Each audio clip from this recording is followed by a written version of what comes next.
sa tur ak sa sant maa leen promettroon à partir de 15h dinaa leen defaral live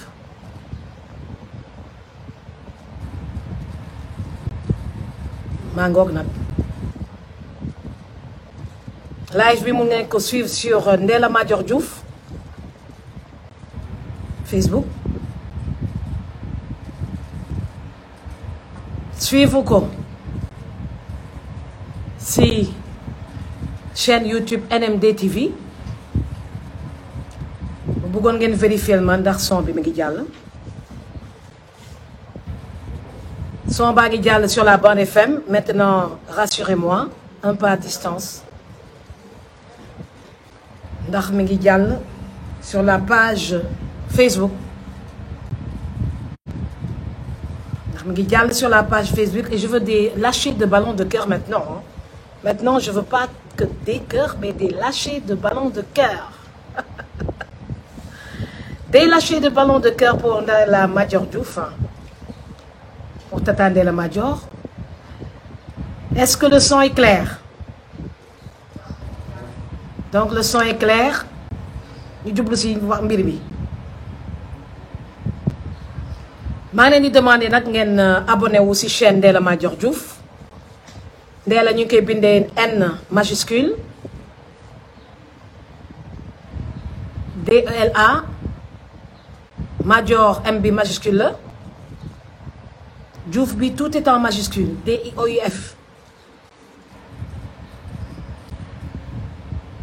Chaîne YouTube bi tout est en majuscule NMD plus loin espace TV. Asseyez-vous s'il vous plaît. NMD TV, c'est la chaîne YouTube de Ndella Madior Diouf. N comme Ndella, M comme Madior, Diouf comme D comme Diouf, TV comme télévision. Et que su ma paree sama exposé je prendrai des appels vidéo pour ñi nga xam ne dañuy bëgg a waxtaan ak man par appel vidéo. Je vous rappelle que je suis médecin de formation. Je fais partie de la promotion de 1986 ñi am bac en 1986. J'ai eu mon bac en 1986. D'accord? boobu am ñoo xam ne judduwuñu.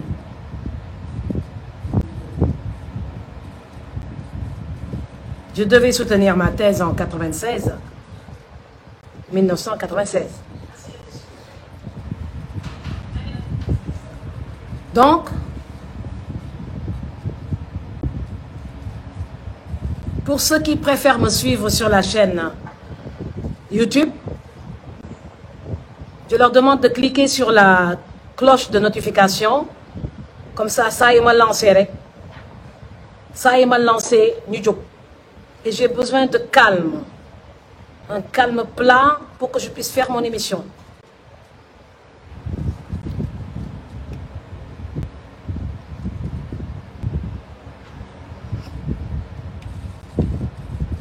dégg naa maa yëngal dëkk bi tey.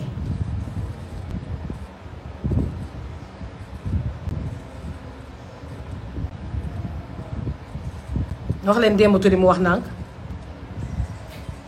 wax ak docteur il faut qu'il vous mettiez de l'ordre là-bas qu'il parle doucement parce que j'ai besoin de calme quand je fais mon émission et que les portables ngeen fay ko comme ça mën a concentrer aussi jublu si waxtaan bi quoi. Et je veux mes lâchers de ballon de cœur. Un lâcher de ballon de cœur. Gérer cette tablette. Que cette tablette s'éloigne de moi.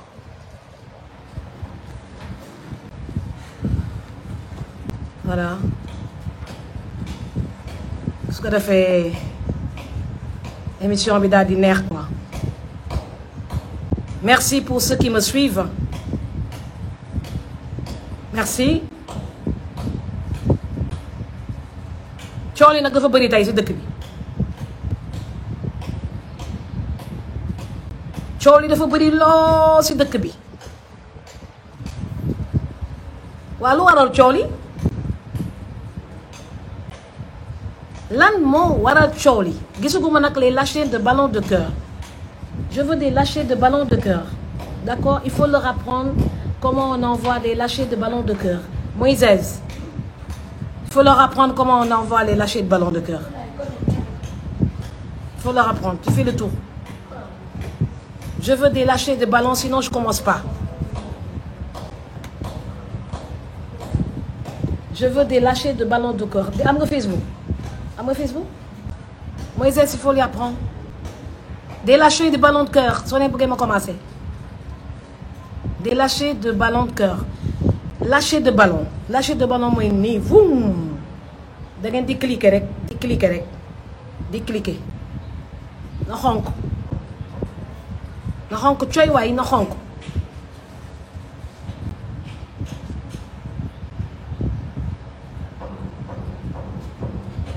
Des lâchers de ballon de cœur.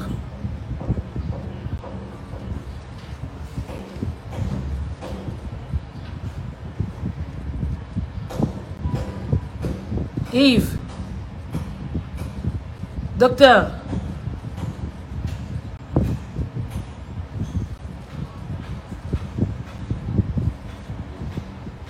Des lâchers de ballon de cœur. Demande à Moïse comment on le fait. Je veux des lâchers de ballon de cœur. Des lâchers. Des lâchers. Beaucoup de cœur pour que je commence. Beaucoup de cœur. On est à 1400 personnes qui m'écoutent. Yves, il faut leur apprendre. Je veux des lâchers. Si je n'ai pas de lâcher, je ne commence pas l'émission. Je veux des lâchers de ballon de cœur. Moïse, lâcher.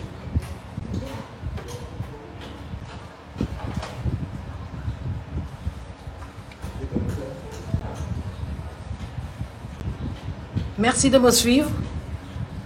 Gis naa ne gars yi dugg nañu bu baax a baax a baax. Merci de me suivre.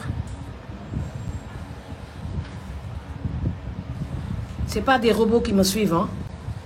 C'est des êtres humains qui me suivent. C'est des êtres humains qui me suivent, pas des robots. Kon ñu jublu ci waxtaan bi.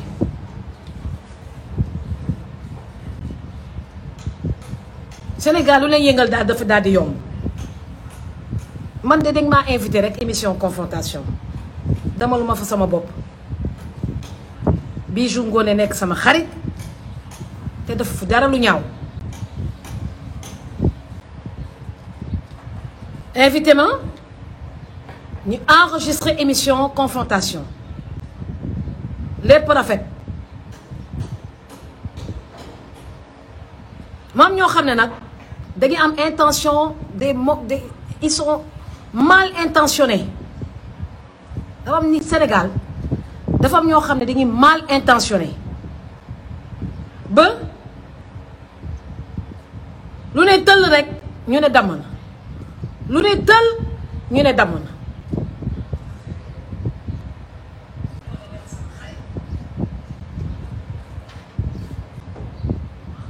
jikko boobu dañu war a bàyyi Sénégal man de li ma wax dama fa gisul lu suy ñaaw gisuma lu fa ñaaw lépp rafet seytaane ak rambaaj yi seytaane yi ak rambaaj yi musique sa sama benn soppe la rambaaj waaw xaw ma fan lañ ko mën a génnee peut-être si YouTube après dinaa leen ko tegal neew ma si autorisation kon du ma ko teg du ma teg benn musique parce que bii du ma ko rax ak benn musique mais artistes yi ñu ngi woy seytaane rambaaj rambaaj yi si biir kër yi seytaane yi si biir kër yi rambaaj Ndella Madior daal leen jaaxal daal seetlu naa daal que Ndella Madior mais moi je suis une sénégalaise une vraie sénégalaise extrêmement sincère. Je dis que ce que je pense amul lenn loo xam ne pensé wu ma ko ma koy wax lépp lu ma wax dama ko gëm te dama bëggoon nag gis ngeen blouse blanche bi ma sol mu nekk sama tenue de travail dégg nga ak sama stéthoscope bay ausculter cœur man cardiologue c'est la cardiologie à part la communication c'est la cardiologie ma passion loo ma laa wax ci cardiologie rek xamal ne loolu la lu ma la wax ci cardiologie xamal ne loolu la sama nopp yi lu mu mën a dégg xamal ne su ma la xoolee ba xool sa baat ba xool say jugulaire ba xool ni ngay nooyee lu ma la wax xamal tëkk ko téere nu ko xale yi di waxee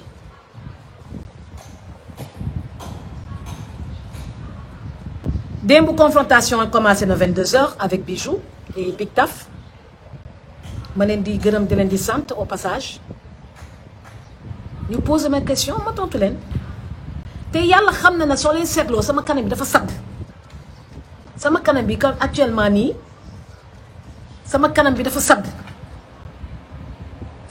li ngeen di gis nii moo gën a nice quoi tey laa gën a jekk quoi tey laa gën a am caaj quoi tey dama am caaj parce que dama nelaw sama 8 heures de sommeil jàkkaarloog yéen démb nag bu may def émission bi damaa yendoo di former ay animateurs sonal la ko ñu maquiller pour camoufler sama fatigue on a à peine réussi quoi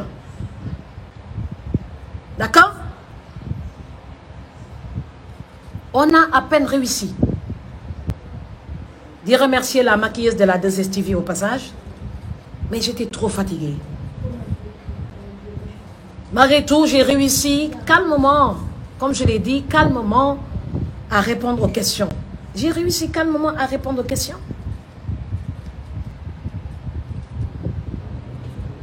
mais sama kanam mi ngi sadd maa ngi sonn góorgóorlu naa nag ba tontu question yi je veux des cœurs des lâchers de ballons de cœur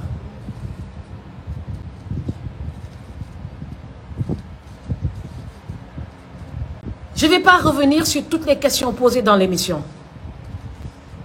Je remercie les 2796 personnes qui sont en train de me suivre en live sur Facebook et les 66 personnes, YouTube moom est en retard, qui est en train de me suivre sur ma chaîne. Sur ma chaîne YouTube, c'est NMD TV. Abonnez-vous sur ma chaîne YouTube. NMD espace TV. Tout en majuscule. te di cliquer sur la notification saa yi ma noddee rek ngeen xam ne nodd daa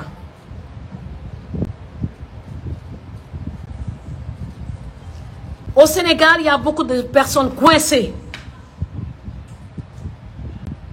au Sénégal il y a beaucoup de sujets tabous je vais vous aider à vous décoincer dinaa leen jàppale ba ngeen décoincer man jàppale genre émission yi ça Allo Docteur de santé sur la santé sexuelle je faisais ça il y a 20 ans à Santé FM il y a 20 ans je faisais ce genre d'émission c'était le succès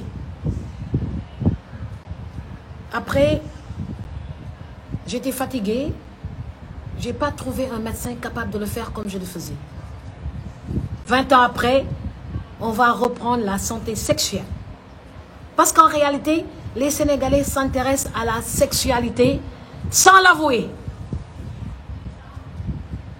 loolu ngeen bëgg a dégg sexualité rek ngeen bëgg a dégg mais waaye dégg ngeen kii li mu wax dégg ngeen kii la wax mais kii amul sutura lan laa wax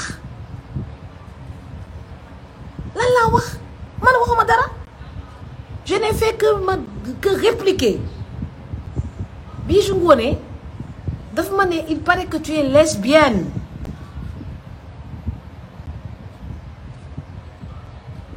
sama doom Moïse ndeysaan tëpp di ma xool mais ba ma ko tontoo dafa kontaan n'est-ce pas Moïse ko tontoo dafa kontaan mu ne qui n'aime pas les femmes aime les hommes n'est-ce pas viens leur dire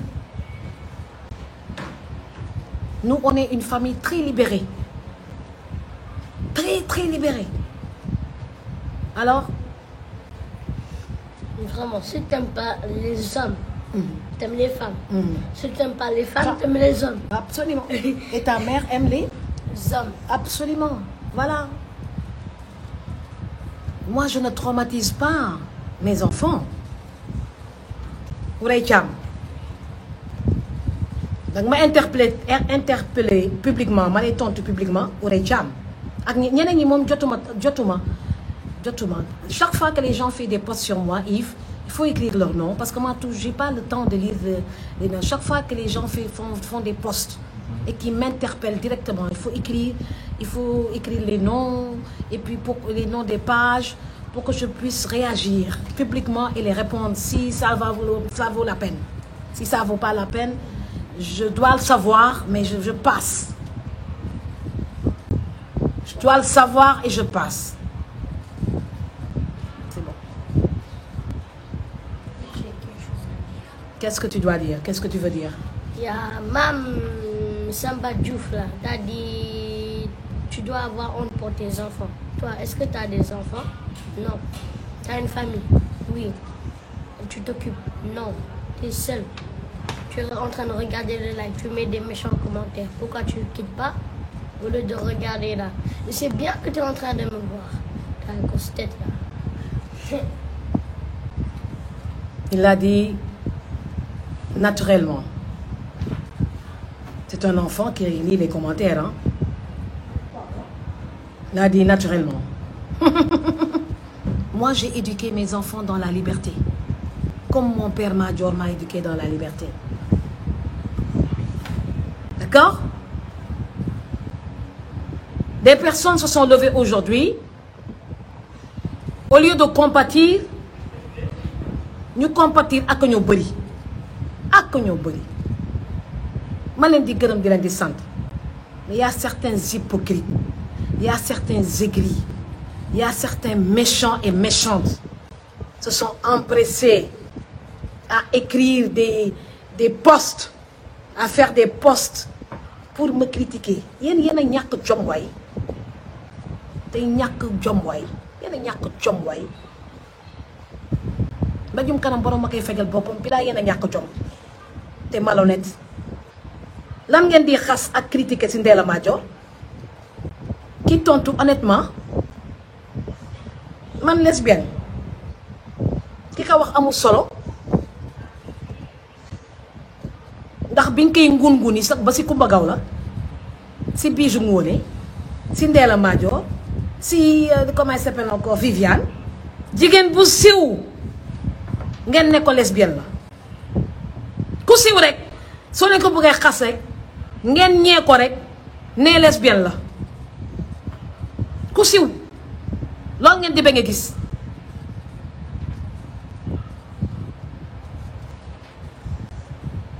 ma tontu leen je n'aime pas les femmes dama leen seexlu j'adore les hommes loolu moo leen nakkari ku mu nakkari rek dangaa yomb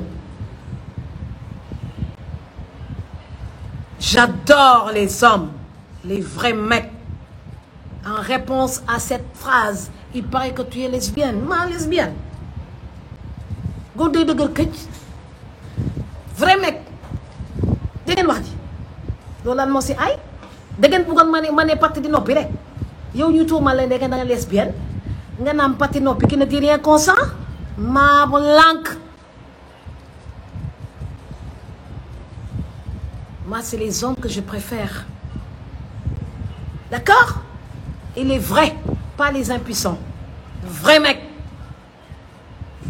Ma teg si lan quand je suis en couple, ça veut dire si je suis mariée. Et quand je suis en couple, je fais l'amour tous les soirs. Quand on est en couple, c'est pour faire quoi?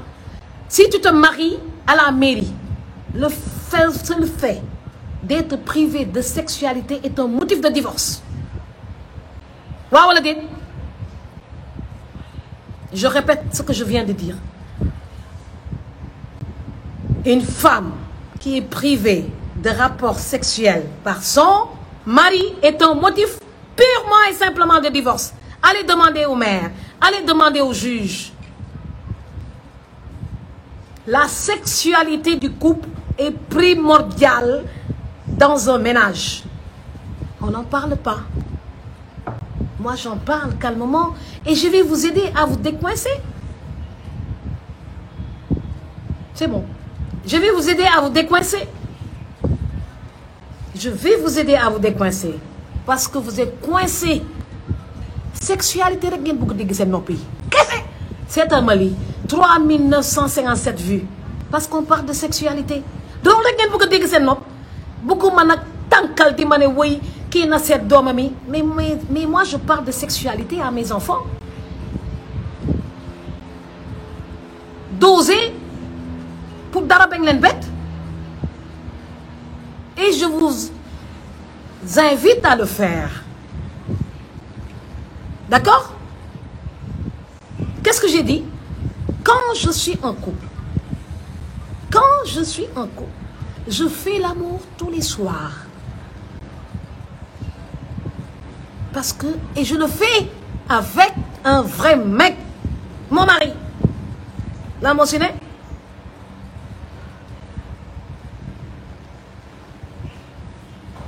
Da ngeen di takk jigéen ñi mere leen dañu am benn rapport sexuel ak ñoom di ko def ci bedd bi mais c'est un motif de divorce. C'est un motif de divorce pour ñu ko xamul parce que su fekkee da ngay sëy ak góor di sëy ak sa jëkkër yow nga nekk jabaram mu bañ a sëy ak yow maanaam bañ a coucher ak yow mais c'est un motif de divorce. soo leen damay mairie day ne le chef de la famille mooy dundal mooy solal mooy faj mooy assurer des rapports sexuels. Ça fait partie des devoirs du chef de la famille, ça fait partie des devoirs du mari qui le prive à sa femme n'est plus son mari. C'est un motif de divorce. ngeen ne duñ si wax suba damay yéegee level bi suba ma yéegee level bi. Demain on parlera du plaisir féminin et masculin egguñu suba tey je réponds aux commentaires yu effrontés. J'ai vu des commentaires effrontés. J'ai vu des commentaires rien que pour dire écoute oui je suis pas d'accord pour feeñu quoi parce que sentir ngeen ko am na affaire bi am na buzz quoi man lu ma def buzz la su ma neexee yëngal ba mu saf sap su ma neexee sedd ba mu sedd guy war naa leen ko.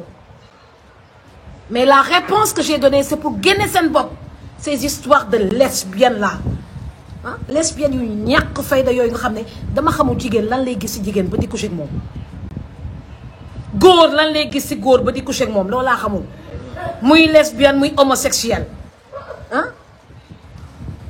vice yooyu laa xamul naka la ko mun nit di defee yàlla nañu yàlla musal ci jigéen buy coucher ak jigéen.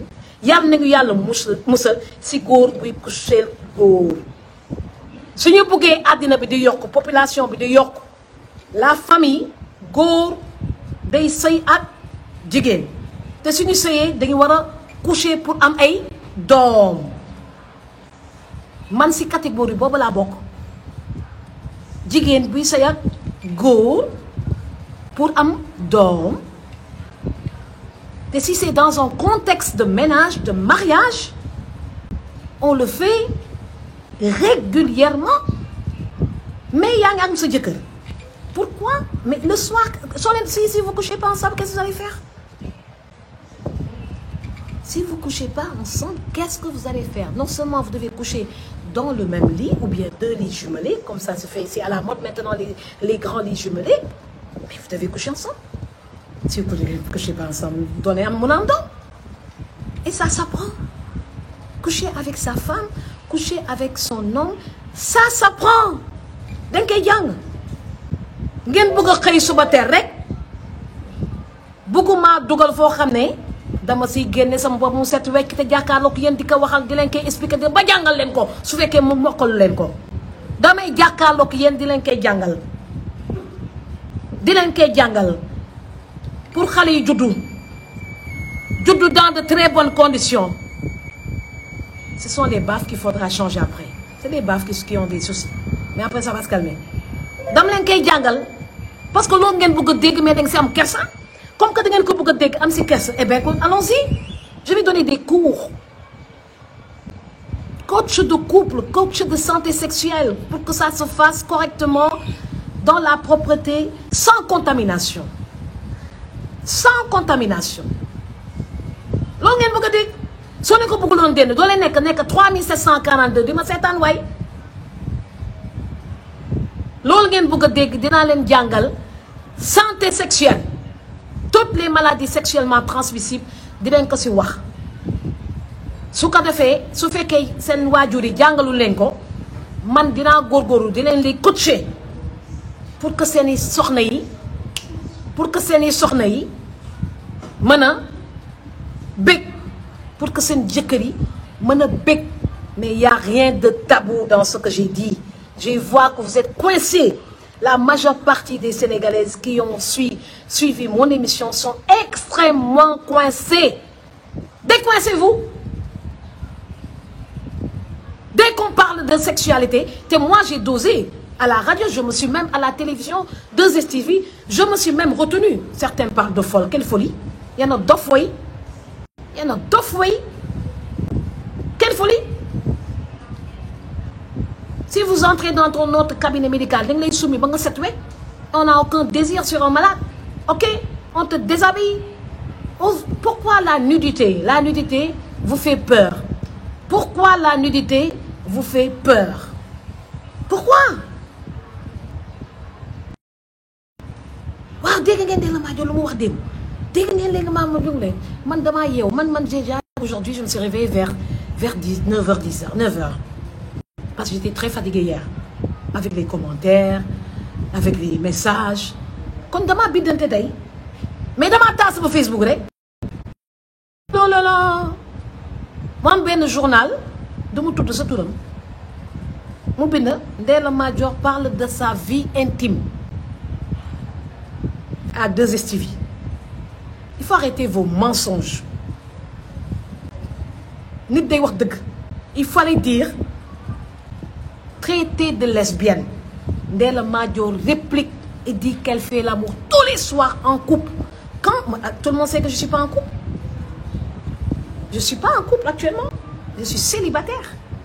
Mais quand je suis en couple, mariée, c'est tous les soirs, plusieurs coups. Là, le mal, c'est Dakari. Mais ça, c'est naturel. Parce que le scandale, c'est une bande d'hypocrites pour certains. Scandale, c'est une. Parler de sexe, depuis quand parler de sexualité devient un scandale? Tengen dëkk si. Depuis quand? Faut arrêter. Puisque c'est comme ça, je vais vous donner des cours. Yéen ñi ma traité de folle, eh bien dinaa leen fekk ba ngeen wër. En réalité loolu ngeen bëgg a dégg ah dinaa leen fekk ba ngeen wër. Dinaa leen fekk ba ngeen wër parce que vous êtes coincés hein, extrêmement coincés.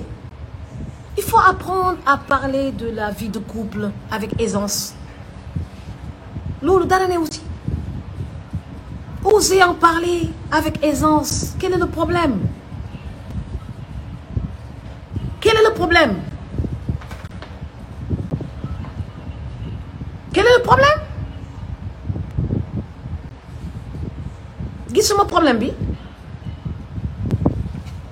Arrêtez cette hypocrisie. Arrêtez cette hypocrisie. Je vois pas un couple qui ne fait pas l'amour chaque soir. Su amulee, c'est pas un couple. C'est pas un couple. Il faut aimer vos femmes. Parce que j'ai frustré les impuissants. En réalité, Gori Yom, il a frustré. Parce que quand je dis je veux un vrai mec, mais Gori Yom, il dit même. Faju yi leen. Ku yom day faju. Ku yom. Képp ku ma critiquer rek da ngaa yom. Parce que waxuma man góor yi rek laa bëgg dama ne je veux des vrais mecs waaw vrai góor day dëgër këcc loolu laa wax te muy dëgg. J'en parle librement. Étant médecin de formation, ben quand on consulte les hommes, on consulte les femmes, góor day dëgër loolu moo leen nakari këcc. jigéen yi nag duñ si sa appesantiru ndax dañ leen seexlu man de damaa seexlu jigéen dama xamul sax lu ñuy laalee jigéen dama ko xamul. pour seen information seytaane ak rambaaj yi nekk si internet bi di waaw elle ne pense pas à ses enfants. écoute ba ma enregistré la ne man de je suis partie, on m'a traité de lesbienne, mais je leur ai dit carrément que j'adore les vrais mecs. Ils m'ont applaudi. Ils m'ont applaudi. waaw damaa bëgg loolu ngeen génne ko seeni bopp yi. Ndella Madior góor bu dëgër rek xaal wax lii. ku fi dëgërul du fi naanee ñeex.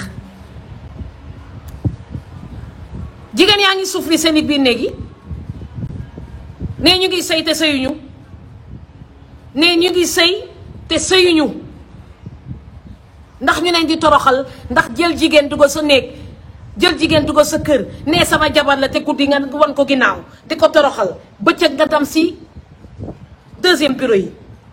Mais ça c'est une violence faite aux femmes. Empêcher de rapport sexuel à sa femme est une violence faite aux femmes. Man dama yéeg niveau yi man dama yéeg niveau yi de.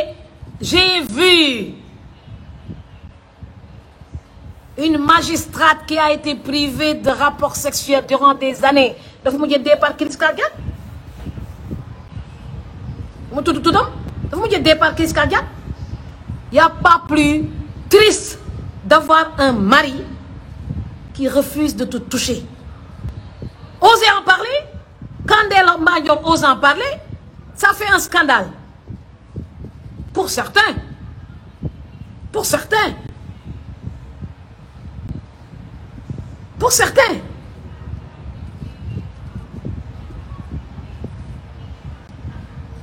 dama ne dam leen jàppale suukar naa ba mu saf sàpp seen samedi tey la samedi 17 octobre man Ndella Madior dama leen jàppale de dama leen jàppale pour certains de góor yi nga xam ne dogaruñu ne ngi góorgóorlu daf si sport di naan ndox bu bëri wàññi tux beeg alcool bi wàññi seen tension wàññi suukar bi ndax góor day dëgër soo buggee tey sa jabar góor day dëgër góor dëggee mun jigéen maanaam di toppatoo jigéen bu baax dépense sa dépense day doy nga mun jigéen correctement loolu gisuma wax bu si aay comme que da ngeen coincé je vous promets une fois par semaine une émission sur les plaisirs sexuels masculins et féminins soo leen koy seetaan di ngeen dem ba te coincé. Vous n'allez plus dire elle ne regarde pas ses enfants les archives. Certaines ont dit kii du xalaat xalaatul archive bu baax rek sant leen ma de vous devez me remercier ndax li may wax su leen safuloon doo leen dugg di ma seetaan da ngeen ma war a sant gërëm ma. émission bi maa ngi ko connecté directement si rajo Safir FM ñëpp a ngi may déglu daf ko sama page daf ko si YouTube ndax gëm li may wax gëm li may wax. kon da ngeen ma war a gërëm di ma sant le fait que ma aborder sujet bi qui était tabou et qui doit plus être tabou. On parlera de la santé sexuelle te du heurte kenn ndax gisuma wax bu mu ñaaw bu mu fi waxagum ban wax bu ñaaw laa fi wax. kon ki ñu traité lesbienne da ngay noppi rek doo réagir da ngay noppi rek quand même on m'a traité de lesbienne j'ai dit moi j'aime les vrais mecs maa wax loolu maa tontu loolu j'aime les vrais mecs lan moo si ay maintenant il faut pas dire que je suis partie pour parler de ma vie intime n'intéresse personne par contre si on me traite de lesbienne je dis écoute j'aime les vrais mecs et en couple je le fais tous les jours parce qu'on doit le faire tous les jours certains se sont inquiétés tous les jours kon yéen ngi bugg a dee di kon yéen benn une fois par mois ngeen koy def une fois par mois kon kañ ngeen di jur doom kañ ngeen di jur doom certains n'ont même pas un plaisir féminin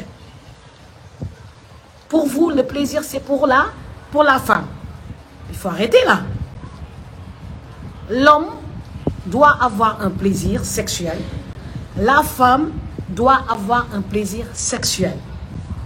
Et comme je sens que vous voulez que j'en parle, ça vous intéresse, eh bien, on va en parler. On va en parler sans problème. D'accord? Kon duma def lu dul ñi nga xam ne dañuy bëgg a wax ak man par vidéo man nag duma jàkkaarloog yéen face à face di def ak yéen émission il y a 3942 il y a 4000 personnes qui sont en train de me suivre émission bi ngi yéeg entre 4000 et 3000 da ngeen wax ni su ma bëggee yëngal dëkk bi dama koy yëngal mu saf saab su ma ko bëggee sedd dama sedd ko mu sedd guy da ngeen wax ji maa ngi leen di jël léegi ñu waxtaan ngeen jàkkaarloog man face to face wane seen kanam comme nu ma wanee sama kanam Ahmed Sène maa ngi lay jël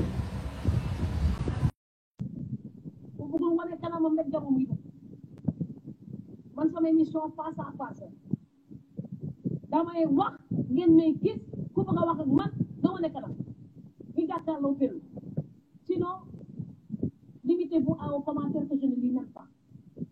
J'ai des modérateurs qui lisent les commentaires.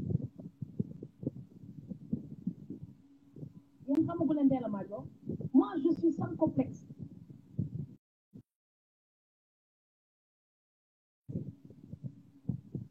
Pas de médecin mon complexe sur terre. On aborde ces sujets avec aisance, avec facilité, sans frustrer les gens. Choquer des gens qui ont été bloqués durant toute leur vie. Il y a des gens qui sont bloqués durant toute leur vie. J'ai été éduqué dans la liberté.